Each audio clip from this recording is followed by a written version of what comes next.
Bismillahirrahmanirrahim. Assalamualaikum warahmatullahi wabarakatuh dan selamat malam buat semua.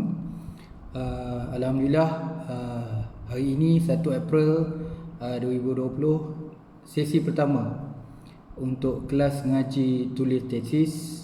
Seperti yang dalam jadual, untuk malam ini, sesi ini pakcik akan menceritakan apa itu sebuah tesis, dan di akhir nanti kita ada sedikit permulaan dalam pengajian ilmu tulis tesis ni. Kita mulakan dengan pengenalan, iaitu bab 1 untuk 1.1 pengenalan, dan ikutlah format universiti masing-masing.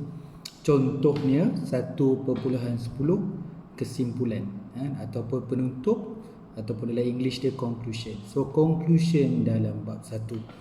Okey, mari kita mulakan dari satu persatu. Saya yakin yang ada dalam grup WhatsApp ni, seperti mana ada perbincangan awal, ada yang belum register PhD, ada yang tengah tunggu Viva. Bukan Viva PhD, Viva Master, tapi cita-cita dia untuk meneruskan pengajian dia untuk PhD. Ada juga yang master level, dan ada juga daripada tenaga pengajar, universiti dan college. Ada rakan-rakan saya, doktor, Profesor Madya, profesor juga join kursus ni. Alhamdulillah, saya menganggap konsep kelas mengaji ni perkongsian ilmu. Okey, kita mulakan dengan awal, iaitu apakah sebuah tesis. Saya tahu yang peserta ataupun sahabat-sahabat pakcik semua ni ada yang background daripada industri. Okay, bila kita menyebut tentang tesis ni dia sedikit berbeza dengan laporan industri ataupun laporan-laporan kerja kita, kan? Konsep macam polisi punya report, kan? Kalau industri kita buat problem solving. Tesis ni sedikit berbeza. Yang kita panggilkan ada sedikit kekuatannya dalam konteks akademik. Sebab tu bila kita register PhD atau master, kita kena register dekat universiti. Jadi konteks akademik tu memang kuat dalam penghasilan sebuah tesis. Jadi antara benda-benda yang awal yang mungkin tertanya-tanya lah, apakah bidang yang paling sesuai untuk buat pengajian.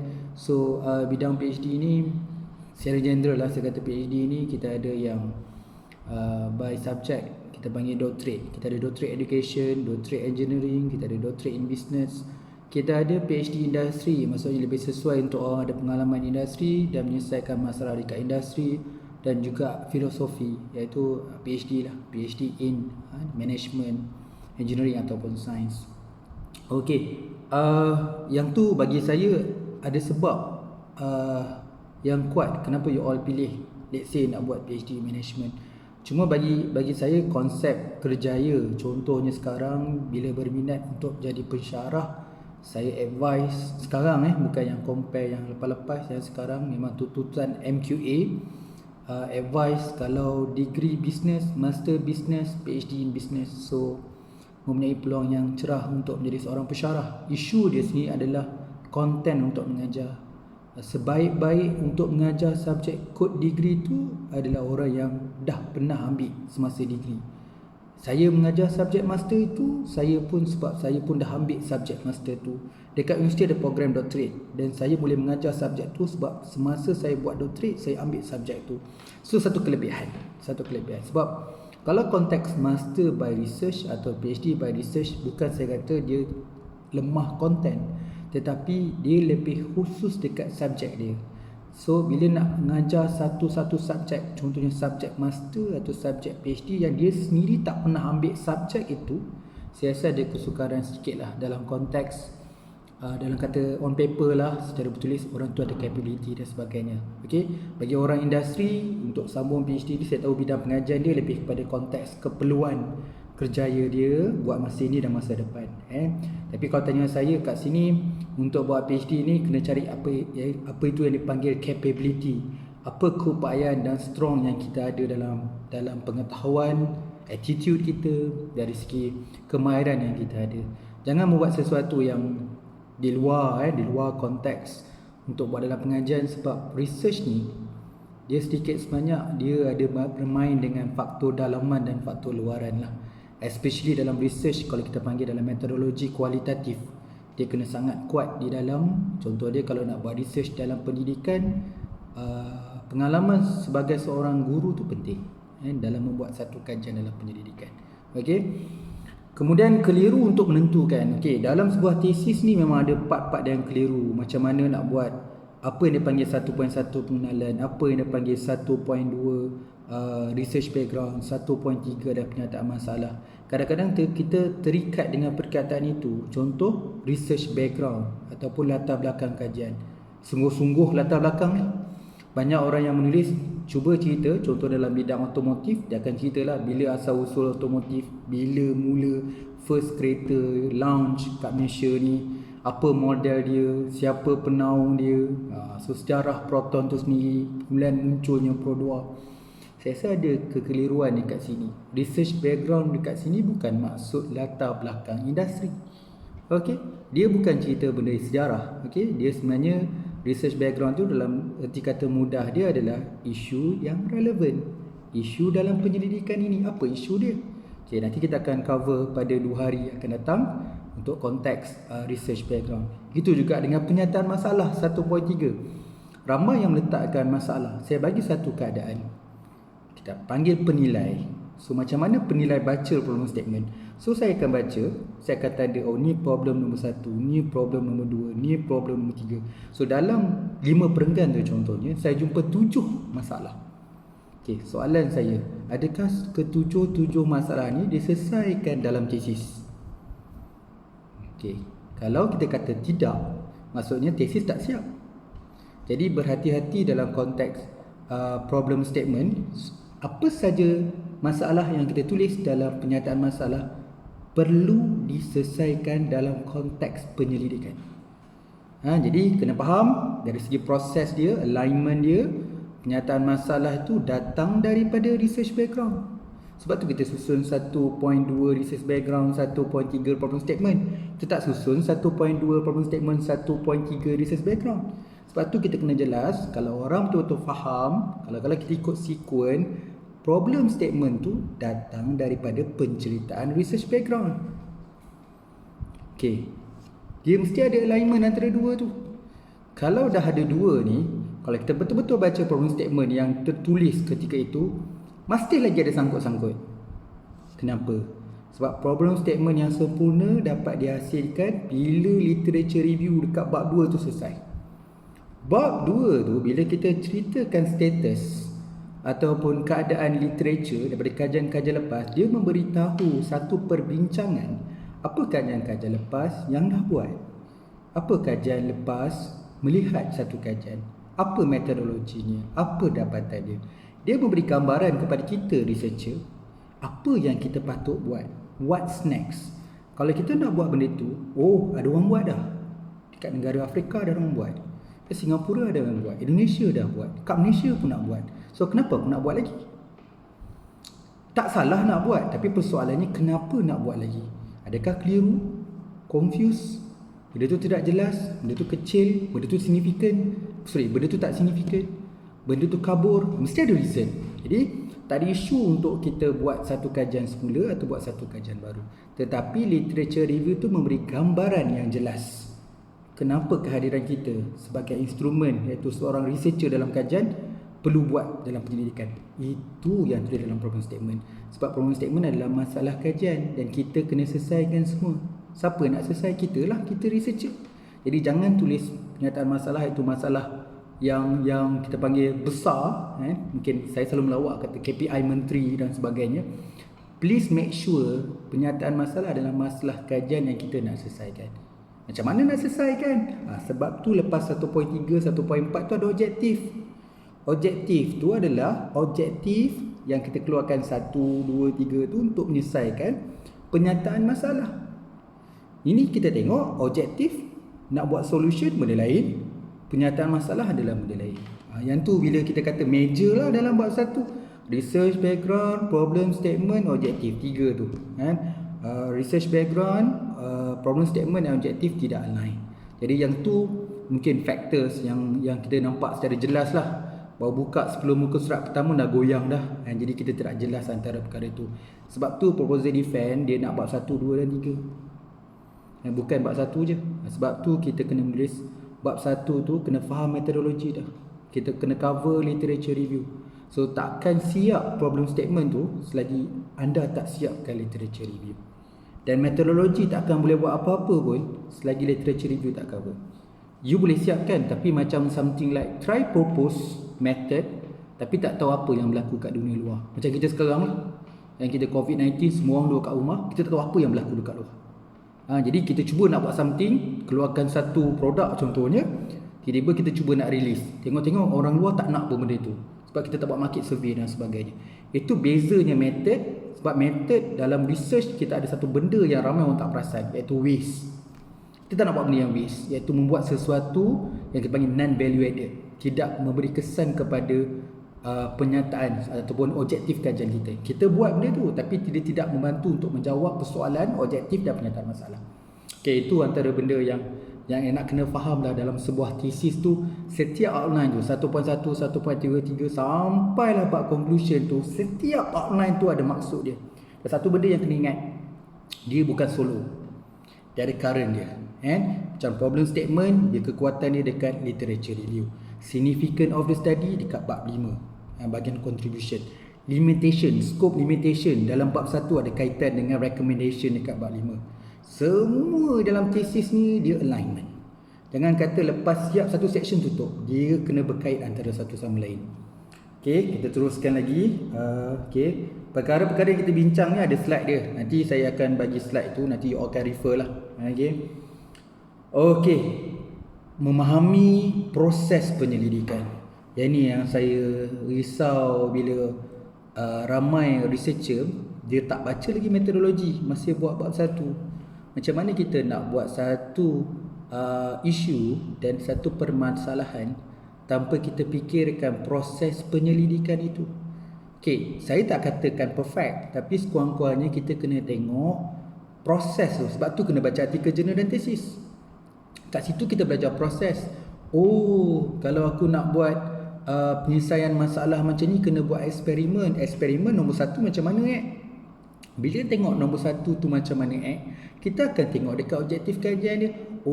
Objektif dia nombor 1 untuk mengenal pasti tahap. Macam mana nak buat mengenal pasti tahap ni? Dia pakai survey. So kita kena pakai survey ke? Ya ke survey? Tak boleh ke interview contoh, ataupun observation? Kita baca paper lain, bolehlah observation. Itu dia panggil sebagai proses penyelidikan.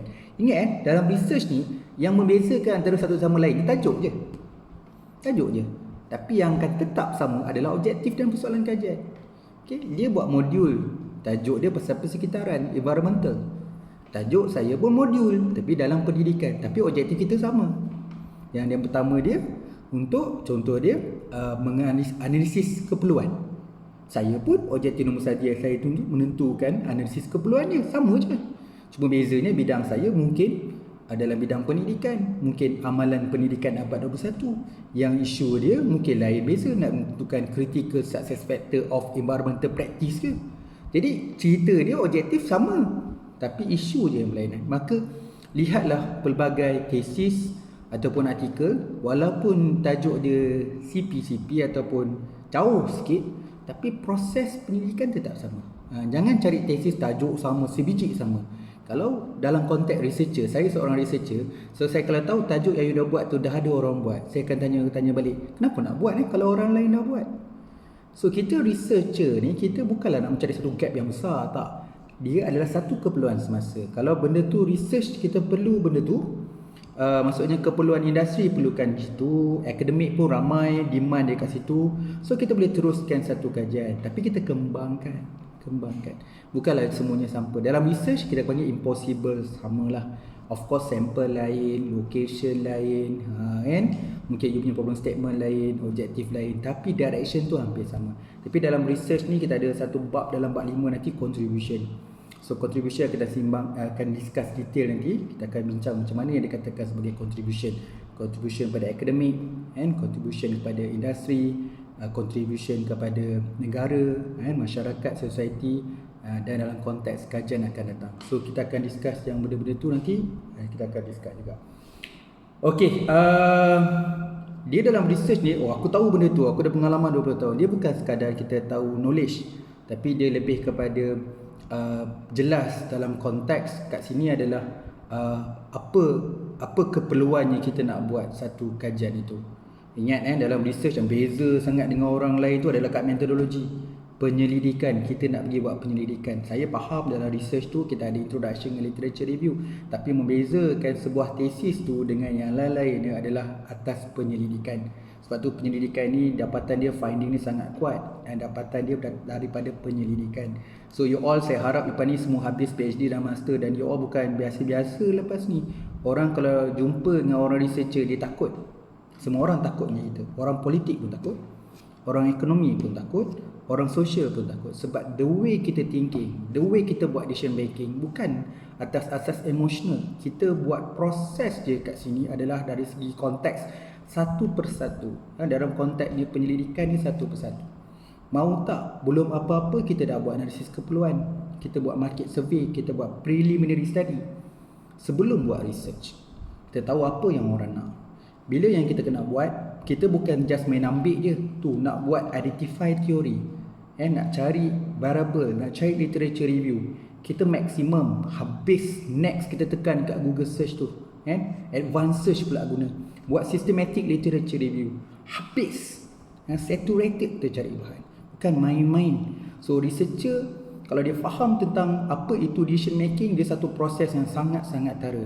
Okey, kalau nak faham tentang decision makingnya proses, kita memang tengah buat sekarang ni. Jadi kita jangan takut, jangan lari, kita akan lalu proses ni. Okey, sentiasa disiplin.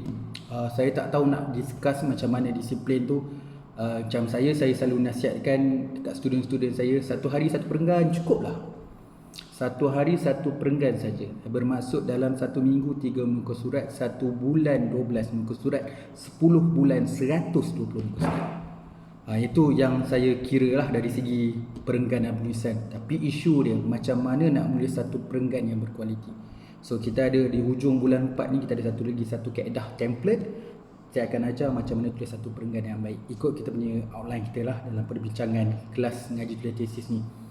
Okey, dalam research fokus, benda yang saya selalu buat, ramai orang geram, marah dengan saya yang ni lah. Sebab saya dalam tesis, saya rasa kalau benda tu tak perlu, saya suruh buang. Bahagian ni tak ada apa-apa reason yang tulis, bukan nak menjawab mana-mana persoalan kajian atau objektif kajian. Saya kata delete. Ke surat 33 sampai 77 buang. Okey, marah, orang tetap marah saya. Ingat dalam tesis, penentuan 1 bulan, 3 bulan, 6 bulan, 9 bulan atau setahun disebabkan kesalahan, correction yang kita kena buat. Dan maksudnya kalau saya teruskan muka surat tu satu silap, dan saya yakin atas kesalahan yang dicampurkan sikit demi sikit tu silap sampai setahun. Tetapi apabila saya mengeluarkan didak dia sesuatu perkara yang tidak relevan, dia sebenarnya mengurangkan kesilapan. Sebab tu kalau you faham tentang apa itu kuantiti dan kualiti, sesuatu penulisan tu perlu ada justifikasi yang jelas. Jangan tulis sesuatu perkara tu atas sebab nak tunjuk yang kita kena tulis banyak, PhD kena tulis tebal atau tak. Kita tak measure dalam konteks yang tu. Okey? Sebab tu make sure dalam research ni kita kena jelas apa yang kita kena buat. Setiap saya paling risau kalau student saya dapat soalan ni. Okey, katalah saya Fazli. Okey Fazli, muka surat 43 perenggan nombor 2. Okey, perenggan nombor 2 ni boleh tak you explain kat kita orang apa benda yang sedang ditulis sekarang ni? Saya paling takut sekali apabila soalan itu ditanya kepada student saya. Sebab saya anggap student saya patut memahami apa yang ditulis. Kadang-kadang dia tidak boleh mengaitkan perenggan itu dengan perenggan sebelumnya. Dan itu saya kata kena fokus dalam penulisan juga. Okey. Dalam research ni kita kena tahu setiap keperluan dalam sebuah tesis tu. Contoh dalamnya saya tulis warm up, memulakan dengan mudah dan sistematik. Bagi pelajar yang baru, kita boleh baca dalam sebuah artikel ataupun tesis memang ada. iaitu bahagian conclusion dia, cadangan untuk kajian akan datang. So seorang researcher boleh meneruskan kajian sebelumnya dengan menyambung kesinambungan sebuah kajian dalam tesis atau artikel sebuah kajian itu. Jadi bagi saya, satu kajian PhD itu amat baik dapat meneruskan kajian dari satu kajian daripada tesis atau artikel yang sangat baik, sangat current. Okay? Jangan cari satu kajian yang 2010. Kalau boleh cari paper tahun 2020, paper yang baru, baca bahagian conclusion, what's next. Sambung je research kajian dia. Kadang-kadang beruntung kalau orang kuantitatif, teori dah ada, pemboleh ubah pun dah ada, just tambah sikit je, luaskan method, gunakan kaedah sampling yang baru atau populasi yang baru, extend sikit, mungkin itu dia pakai mono method, you pakai pula mix method. Okey, ambil cadangan-cadangan itu, tidaklah ambil semua, tapi ambil cadangan itu untuk ditambah baik dalam extend new knowledge. Okey, yang tu sebenarnya ramai orang tanya saya, senanglah buat kajian, sambung je kajian lepas. Aku ni susah buat satu kajian yang baru. Kan, PhD bukan satu benda nak tunjuk, okey, kau buat betul-betul novel benda yang baru, dan kawan kita yang seorang tu just extend je research.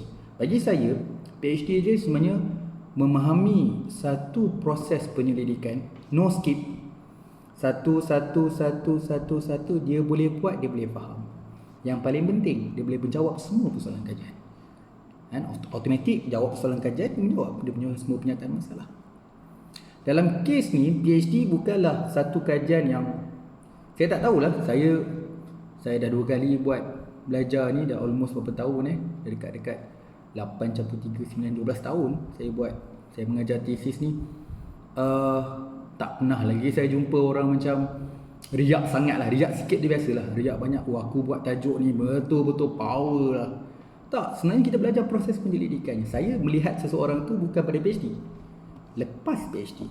Sejauh mana ramai sekarang student PhD dekat Facebook saya, ramai tunjuk balik gambar konvo, tunjuk balik kenang imbau balik. Saya melihat kepada dia punya continuity tu. Lepas PhD apa dia boleh buat, itulah pengukuran yang sebenar. Jadi PhD ni ambil masa betul-betul 3 tahun ni belajar proses. Lepas PhD nanti baru kita explore apply yang lain-lain. Kita kat Malaysia sangat-sangat kurang researcher yang nak menyambung lepas PhD, iaitu membuat satu kajian yang berimpak lepas PhD. Lepas PhD tutup buku habis. Itu kesilapan besar. Bila seseorang tu, bila dia sambung second research lepas PhD, tak semestinya buat PhD, buatlah apa-apa research pun, dia ada kematangan dia. Okay? Kemudian capability. Saya ceritakan pengalaman saya. Masa saya buat first doctorate dulu, saya try nak explore tajuk yang tajuk baru lah. Tajuk baru, tajuk orang tak buat dekat Malaysia ni first. Saya ada background sikit dekat automotif. Saya plan nak buat satu something yang baru dalam konteks dalam manufacturing process. Lepas communicate dengan my supervisor. Supervisor kata, Fazli, apa you punya kemahiran? You punya pengetahuan, pengalaman kerja. So dia kata, melalui komunikasi saya dengan supervisor tu, dia try test tanya beberapa soalan. Dia kata, Fazli, you ada satu pengetahuan yang baik tentang satu konteks yang orang akademik pun tak tahu, dan konteks tu dalam konsep researcher pun tidak tahu. Saya tengok you ada kekuatan. Dia kata, master you buat Six Sigma. Six Sigma ni biasanya satu geng business strategy lah, ataupun quality process dalam manufacturing biasanya lah. Not only manufacturing lah, banking, retailing pun pakai juga. Tapi bila saya ada kekuatan Six Sigma, saya buat dekat Flextronic, dekat Shah Alam. Dan bila saya nak buat, saya pengalaman kerja saya dekat Pro 2 yang itu pakai Lean. Dia kata tak ramai yang kawinkan filosofi US, itu Six Sigma tadi tu lah, dengan Japan, Lean. Why not you kawinkan dua ni? Sebab saya rasa you ada capability untuk mix dua ni. Dan tak ramai lagi. Dan ketika tu pun my supervisor kata, saya pun tak ada history yang student saya buat Lean Six Sigma ni. Saya rasa why not you try. Dan saya fikir-fikir balik, betul-betul swing habis. Betul-betul swing habis tu maksudnya, swing tu maksudnya bukan swing tersasar. Swing tu ambil balik apa yang saya belajar master, saya ambil balik saya pengalaman saya kerja kat Pro 2, saya blend dua tu. Something yang bila saya deliver, saya faham. Jadi saya fikir balik, sebenarnya PhD ni boleh dimulakan dengan satu benda konteks yang kita ada capability. Janganlah buat sesuatu benda yang totalnya barulah. Secara umumnya terlalu baru untuk kita untuk buat research tu. Kalau you berani tak salah sebenarnya. Tapi bagi saya, bagi orang yang baru nak mula, fikirkan balik untuk tengok capability, apa kekuatan yang kita ada. Okey, kemudian kita nak bincangkan juga dari segi konteks journal. So buat tesis kita kena ada satu jurnal yang banyak. Okey, jangan kata banyaknya nak kena baca, kompleksnya itu ini semua nak cover. Tak, memang buat research consider dia memang kena cari sebanyak mungkin. Okey. Nanti kita akan cover how to find a very good journal. Kita gunakan advanced search. Kalau you all pernah guna ScienceDirect, guna advanced search, guna 5 keyword, berapa banyak dah you dapat kat situ. So kita ada 10 top publisher. Saya rasa you tak payah pakai Google search pun, kan? Bukanlah tak pakai, kita cuba guna dulu daripada top publisher, guna advanced search, kita akan dapat identify berapa banyak artikel dia. Masalahnya saya banyak berhadapan dengan student, tak ada jurnal yang latest, tak ada jurnal yang baru. Tapi bila dia buat depan saya tunjuk, ini banyak-banyak ni nak buat apa? Dia akan tanya balik dengan saya, macam mana saya dapat? Macam mana pakcik dapat? Saya kata, search lah, explore lah. You cari bahan macam mana? Pakai Google search. Kalau guna Google search, orang tak buat PhD pun pakai Google search. Jadi you kena cari sesuatu yang researcher ada kelebihan tu. Macam mana? Macam ni? Macam contoh orang tanya saya, macam mana pakcik dapat buku ni? Researcher patut kena tahu. Macam mana dapat artikel ni? Researcher kena tahu. Itu beza dia. Itu senjata kita bila kita keluar nanti. Kalau itu you tak boleh nak cover, macam mana? Okay. Harap kelas kita ni, kita lepas habis 3 bulan ni, maksudnya senjata tu semua ada lah. Kita cari jurnal, cari tesis, semua kita tahu. Orang kat luar mungkin tak tahu, tapi kita tahu benda tu sebab kita seorang researcher. Berapa banyak dah baca jurnal? Saya rasa baca jurnal ni dia sebenarnya ikut masa dan sebagainya lah. Bagi saya, kalau you betul-betul berkualiti sebenarnya, untuk baca ni sebenarnya bergantung pada perusahaan satu perenggan. Mungkin 4 atau 5 jurnal, tapi sebenarnya terpulang bagi saya.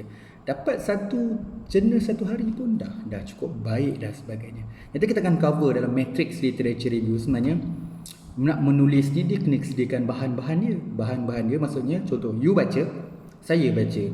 You baca hafal, lama you baca sampai setengah hari. Saya mungkin baca 1 jam je. Lepas baca saya rekod. Saya rekod dalam Excel. Saya tak tahu you baca, you hafal macam mana. Okay, kita cuba tengok dalam tempoh 2 bulan lepas tu, tengok balik artikel yang sama. Mungkin saudara, sahabat-sahabat semua lupa apa yang sahabat-sahabat semua baca. Tapi saya memang lupa juga. Tapi yang penting saya dah rekod dalam Excel. Okay, bila rekod Excel ni, kalau kata saya ada 500 artikel pun, saya boleh sort, saya boleh susun, saya boleh, kita boleh nampak, banyaknya orang pakai cover teori ni, dapatannya banyak macam ni. Itu beza dia sebab saya buat research dengan saya cakap tadi, decision making.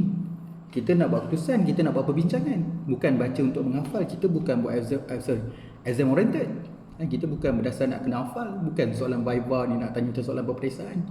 Saya rasa kalau PhD ni lah, kalau buat soalan objektif ke soalan structure essay, lagi ramai tak habis, kan? Sebab kalau dalam kelas saya tanya berapa soalan pun ramai tak boleh jawab.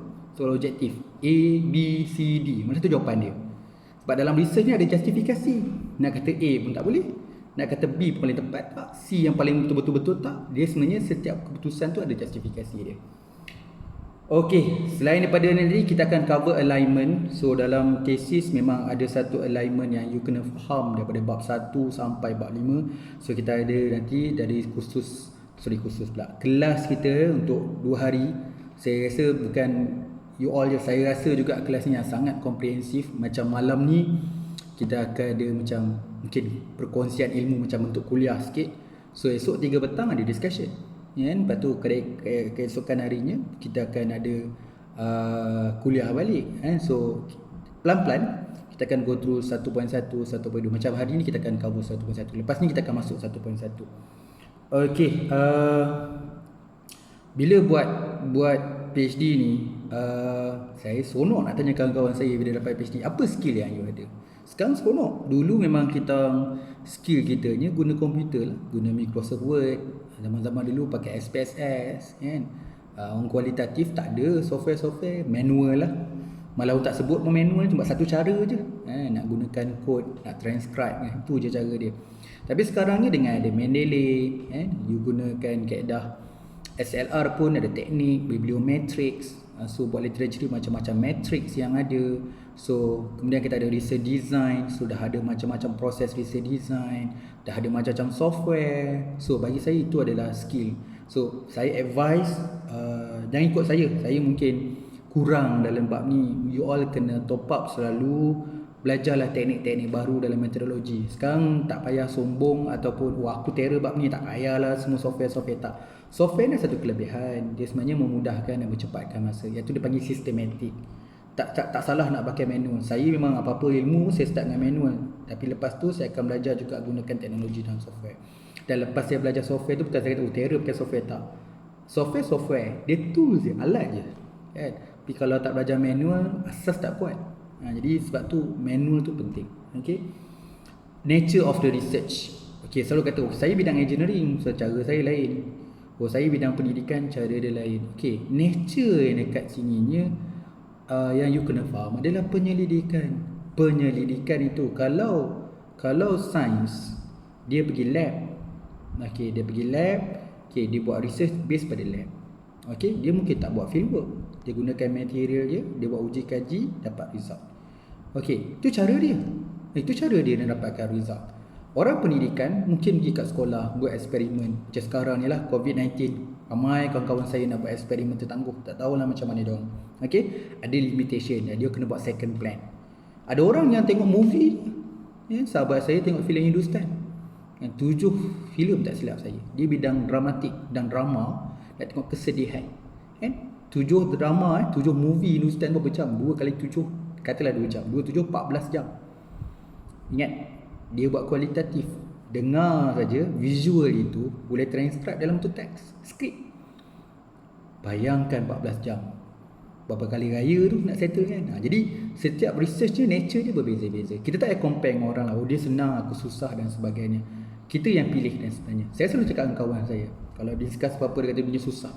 Siapa yang draft problem statement ni? Siapa yang draft? Supervisor? Siapa? Mak ayah kita? Siapa yang draft? Siapa yang bagi? Siapa yang buat? Dia kata, aku lah yang buat, saya yang buat. Habis tu kalau sendiri dah buat, sendiri tanggung lah. Okay? Sendiri buat penyataan masalah tu, kemudian kita canang ke orang, kita punya research susah. Dan research saya senang. Kenapa? Sebab bagi saya clear saya punya penyataan masalah. Saya tahu apa nak buat dengan penyataan masalah. Saya faham proses tu. Jadi dia bukan masalah senang dan susah. Saya faham penyataan masalah tu macam mana nak selesaikan. Saya researcher. Saya bukan pegawai polis. Saya bukan political man. Saya seorang researcher. Saya seorang researcher tahu apa masalah yang boleh diselesaikan. Okay, apa lagi yang penting? Okay, multitasking. Saya tahu sekarang ni COVID-19 dan sebagainya. Nama je dekat rumah. Nama kat rumah saya tahu you punya jadual memang penuh. Kalau yang wanita atau perempuan mungkin nak cover sarapan pagi, makan tengah hari. Ini bukan kais pagi makan pagi, kais petang makan petang ni. Dia awal pagi pukul 10, tengah hari pukul 3, petang, malam, tengah malam. So ada je slot-slot makan. Dan tapi baguslah ambil manfaat kita bersama dengan keluarga. Tapi pada masa yang sama juga mungkin platform kita pilih kelas ngaji television ni mungkin platform yang terbaik lah. At least you boleh at least topak-topak lah sikit banyak. Saya pun bantu sikit-sikit lah tentang nak faham apa itu sebuah tesis ataupun penyelidikan dia. Kena ingat kadang-kadang kita kena tukar sikit nature dia. Kena humble sebenarnya dalam nak belajar ni sebenarnya. Jangan anggap okay, aku CEO, aku top management, aku dekan ke ataupun jawatan yang besar, so nak buat benda yang besar. Tak semestinya. Dalam research ni dia kena konsisten, disiplin tu. Sebab tu saya kata mula satu hari satu peringkat. And kadang-kadang bila nak tengok susahlah benda tu. So memang research ni kompleks, tapi dia kena mulakan dengan sesuatu yang mudah, yang simple. Kita ada benda yang susah. Kita tahap 1, tahap 2, tahap 3, tahap 4, tahap 5, tahap 6 paling susah. Tapi orang hebat macam mana pun dia akan mulakan dengan nombor 1. Bukan dia kata kau ni buat benda yang senang. Tak, bukan benda yang senang. Itu namanya proses. Memang kita kena mulakan proses yang basic, yang simple. Tak nak lah. Orang tua kata dulu, biar bersusah-susah dulu, bersenang-senang kemudian. Tak. Dalam research, memang biasanya orang mulakan sesuatu dengan benda yang simple. Semuanya yang simple. Tetapi simple pun dia berstructured. Dia kalau macam research ni ada exploring dia, ada explanatory dia, ada descriptive dia. Tapi dalam konteks dia awalan. Semua orang kan bermula dengan step 1. Okay.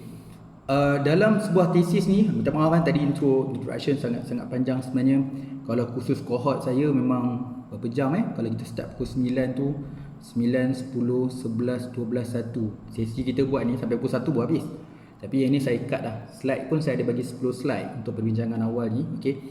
Ramai yang tanya saya soalan tentang tajuk. Orang nak buat tesis ni, apa itu tesis? Tajuk. Tajuk sebenarnya kalau kita bincang dengan supervisor pun dah lama dah tu perbincangan nak cari tajuk yang sesuai dan sebagainya.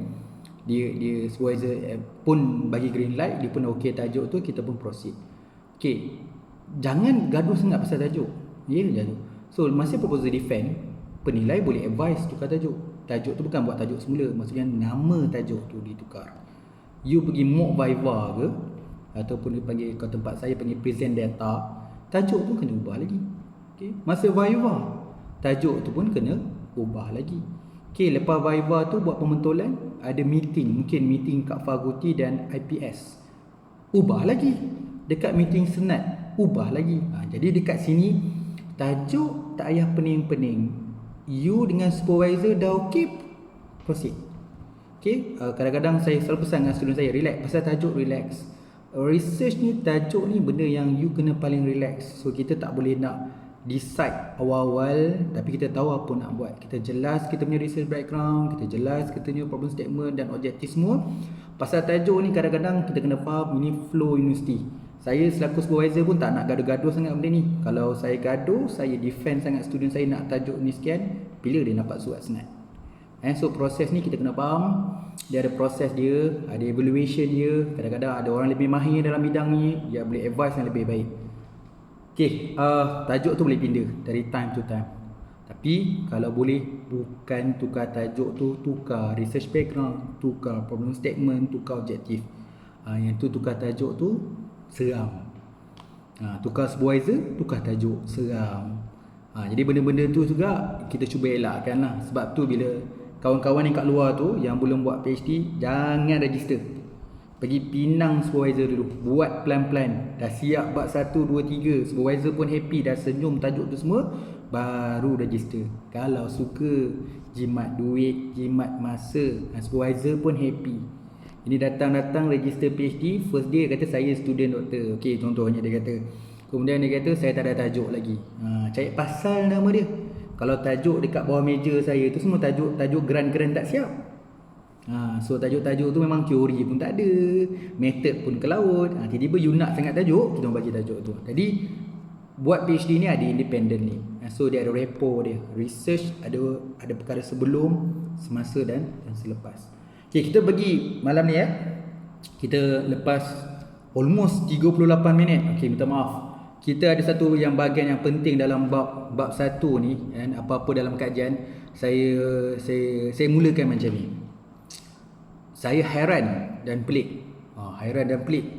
Kenapa dalam bahagian pengenalan? Pengenalan maksudnya 1.1, 2.1, 3.1, 4.1, 5.1. Kan kita ada kan dalam bab 1 pengenalan dia ada 1.1 pengenalan. Bab 2 literature review, 2.1 pengenalan. Bab 3 research method, 3.1 pengenalan. Kalau kita faham betul-betul, itu namanya pengenalan bab. Pengenalan bab 1, pengenalan bab 2, pengenalan bab 3, pengenalan bab 4, pengenalan bab 5. Jadi apa nak tulis?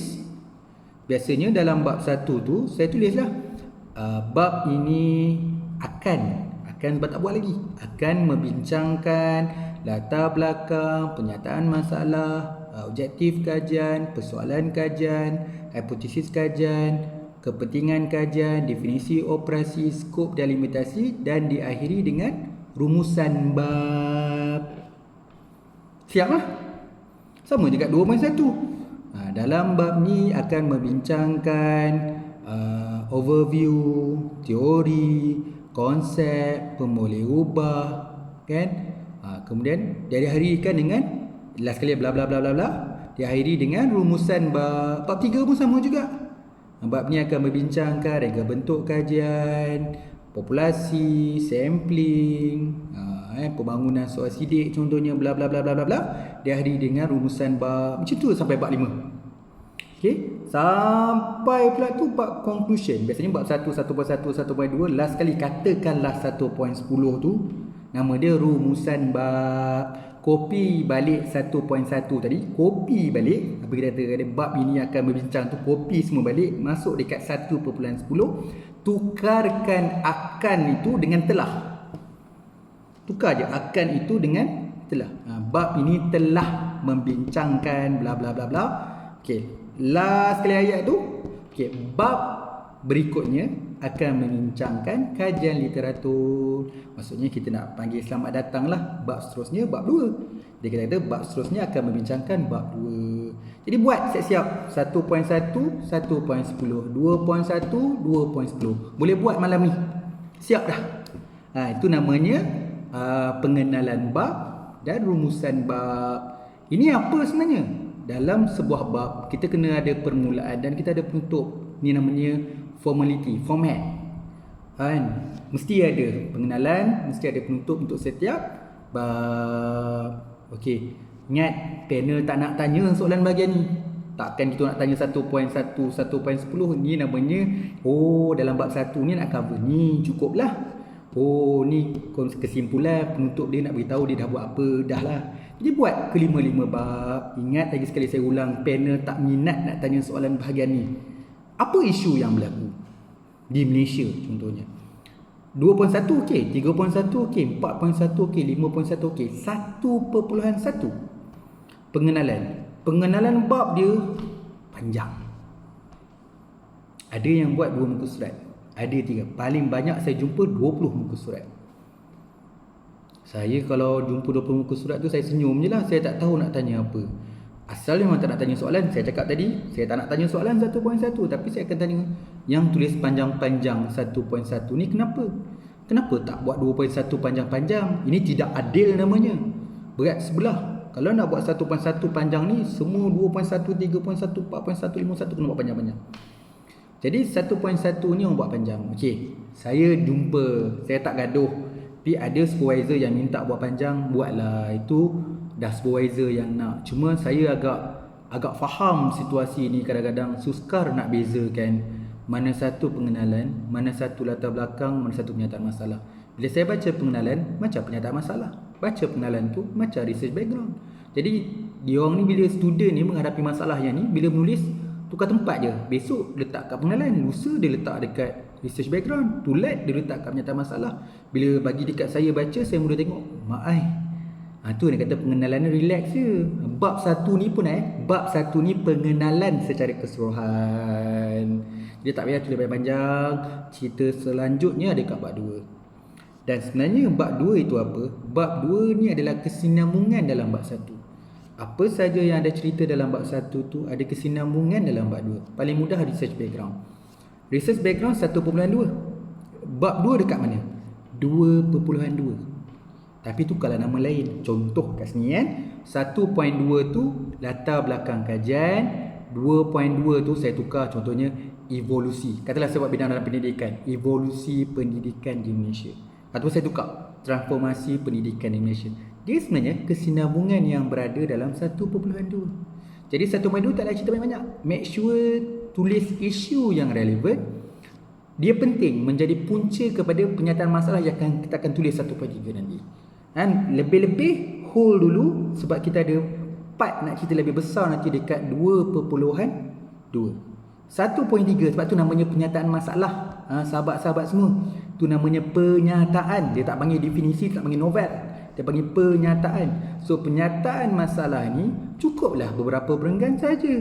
Sebab cerita penuh dia satu bab 2 itu adalah penyataan masalah. Okey. Alright.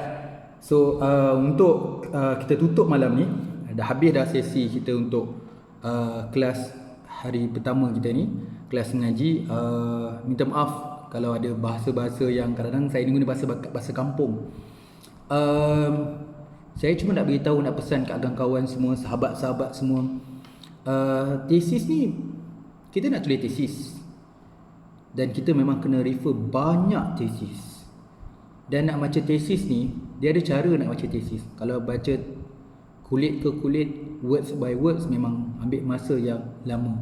Researchnya saya seronok macam ni lah. Katalah saya main bola, saya nak jadi pemain bola yang bagus, jadi saya banyak menonton, pergi stadium, tengok juga kat TV game-game bola, tengok skill macam mana.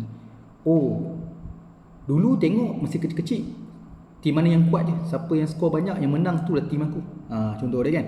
Sekarang ni mungkin, katalah saya peminat Arsenal contoh dia, okey, menang kalah tu tak ada masalah sebenarnya, sebab kita faham Arsenal dia ada game-game dia, contohlah ni contoh. Okey, saya suka dia macam counter attack dia, so how dia pass, lepas ni pass, kita tahu player tu dia laju ni lagi kan minit ke 80 dia dah pancit. So kita researcher, kita investigate, kita memang investigate. So kita belajar, nak passing macam ni, nak shoot macam ni, so keeper nak save bola penalti macam mana. Jadi saya faham tu dalam research dia panggil exploration. Observation. Tersilap pemerhatian. So macam ni dia buat, macam ni dia nak buat. Kan? So besok-besok saya pergi training. Tu eksperimen. Cuba sebelum tengok game tu, lepas tengok game, dapat dah skill tu. Bila katalah saya dapat skill tu, orang pun rasa pelik, macam mana dia faham pasal skill tu. Orang interview saya pula, bila dah faham, bila interview dah dapat satu konsep tematik semua dan sebagainya, sub-team dan sebagainya, saya boleh convertkan jadi questionnaire. Dalam cerita ni sebenarnya, nak beritahu sebenarnya dalam research ni, kita tak boleh finalize. Aku nak buat bla bla bla, aku nak buat questionnaire, bla bla bla bla, aku nak interview. Ingat interview, observation, survey, questionnaire tu dan lain-lain tu sebenarnya tu part yang terakhir. Bila kita dah clear research design, kita dah clear literature review, variable, teori, problem statement, objektif, benda yang last sekali. Jangan bincang awal-awal lagi. Kita tak dapat bincang apa kaedah yang kita akan guna sehingga kita dapat betul-betul clear kita punya research design. Research design tu kadang-kadang kena patah balik, tengok balik, alamak proses validity tak strong. Nanti nak buat reliability pun tak cukup kuat. Kita kena betulkan balik. Ingat, satu benda je kita ubah. Satu je benda yang kita ubah, dia akan menyebabkan kita akan patah balik sampai research background. Contoh, saya nak buat PhD, tolong tambah demografi, elemen demografi. Contohlah saya kata, ambil konteks jantina lelaki perempuan, buat perbandingan lelaki dengan perempuan. Masa itu bab 1 dah siap, bab 2 pun dah siap, bab 3 level PhD ni kena buat moderating, tambah elemen demografi satu ni supaya nak nampakkan satu kompleks dalam buat PhD ni. Tak ada masalah, tambah je satu objektif. Bukan kira tambah mana literature review dia, mana masalah demografi tadi, apa isu demografi tadi, kena check balik. Sebarang perubahan yang berlaku dalam tesis, dia akan menyebabkan kesan dia kepada kat luar. Saya selalu pesan kat student dia, tesis ni menarik, dia macam wireman tau, orang electrical faham lah. Dia current, satu part usage dia akan ganggu sampai ke depan. Kan? Jadi research kena faham proses. Refer banyak tesis supaya kita nak faham dia punya proses. Jangan takut tajuk baru, dan jangan takut pula buat satu benda yang lama. Sebab sesuatu perkara yang lama dan baru ni ada justifikasi kenapa nak buat. Cuma you kena jelaskan. Supervisor mungkin tak faham, penilai lagi tak faham. Dia macam mana nak meyakinkan expert-expert ni tentang apa yang kita nak kena buat. So saya tutup kita punya kelas malam ni untuk dari konteks kita punya tesis. Saya ulang balik, 1.1 adalah pengenalan bab. Dalam bab 1 dia punya pengenalan bab, cukup tulis apa yang kita nak tulis dalam bab 1, iaitu konten dia, apa 1.2, apa 1.3. Saya ulang balik, kita kata bab ini akan membincangkan latar belakang, penyataan masalah, objektif, persoalan kajian, hipotesis, kemudian kepentingan kajian, definisi operasi, skop dan limitasi, dan diakhiri dengan rumusan bab. Tapi ini ikut format universiti. Setiap universiti format dia berbeza. UBSI lain, UKM lain, UTM lain.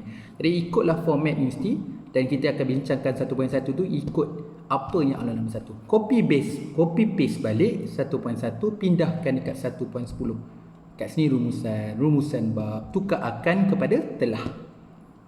Okey, kemudian diakhiri bab seterusnya akan bincangkan bab kajian literatur. Okey. Dan 2 hari lagi kita akan bincang tentang research background. So macam mana nak tulis research background yang baik. Maaf. Research background adalah isu-isu yang relevan. Apa itu yang dikatakan isu-isu yang relevan? Kita sambung untuk perkongsian ilmu kita 2 hari lagi. Saya mohon maaf kalau ada apa kesilapan kata, bahasa, mungkin kena pakai sound, kena kuat suara dia suam-suam je. Okay, saya mohon maaf. So kita sambung discussion kita nanti dekat grup WhatsApp, dan jangan lupa 3 petang besok kita ada perbincangan. Terima kasih banyak-banyak. Assalamualaikum dan selamat malam. Okay, jaga kesihatan.